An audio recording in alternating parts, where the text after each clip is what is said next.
क्या आपको भी लगता है कि एविएशन सेफ्टी सिर्फ पायलट्स या एयरक्राफ्ट पर ही डिपेंडेंट होती है? आई डोंट थिंक सो।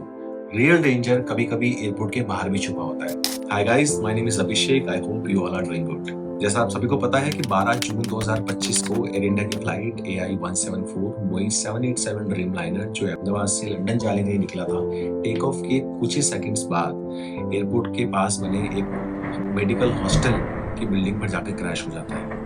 इसके कुछ ही दिनों बाद as a precautionary measure ministry of civil aviation 18 जून 2025 को एक नया एयरक्राफ्ट रूल 2025 का ड्राफ्ट रिलीज करते हैं, बेसिकली जो रिलेटेड है demolition of obstructions near the airports. ये रूल्स बोलते हैं कि अगर कोई बिल्डिंग या टावर एयरपोर्ट की विसिनिटी में है और उनकी हाइट अलाउड लिमिट से ज्यादा है तो उन सभी को नोटिस दिया जाएगा। नोटिस की वैलिडिटी 60 डेज की है, यानी कि 60 डेज के अंदर उनके ऑपरेटर्स या ओनर्स को रिस्पॉन्ड करना होगा। Otherwise as an action plan उनकी या तो हाइट रिड्यूस की जाएगी या पूरा स्ट्रक्चर डिमोलिश किया जाएगा। लेकिन सवाल यहाँ पर यह है कि ये रूल्स पहले क्यों नहीं बने? एक्सपर्ट सालों से वार्निंग देते हुए आ रहे हैं और सेफ्टी ऑडिट में भी हमेशा ये फाइंडिंग्स रही हैं। लेकिन जैसा कि आपको पता है, इंडिया में प्रिवेंटिव एक्शन तभी होता है जब कोई ट्रेजेडी होती है। एयरपोर्ट्स जैसे अहमदाबाद, जयपुर, दिल्ली और मुंबई, इनके चारों तरफ छोटी छोटी गलियां और हाईली पॉपुलेटेड और डेंसली पैक्ड बिल्डिंग्स बन चुकी है।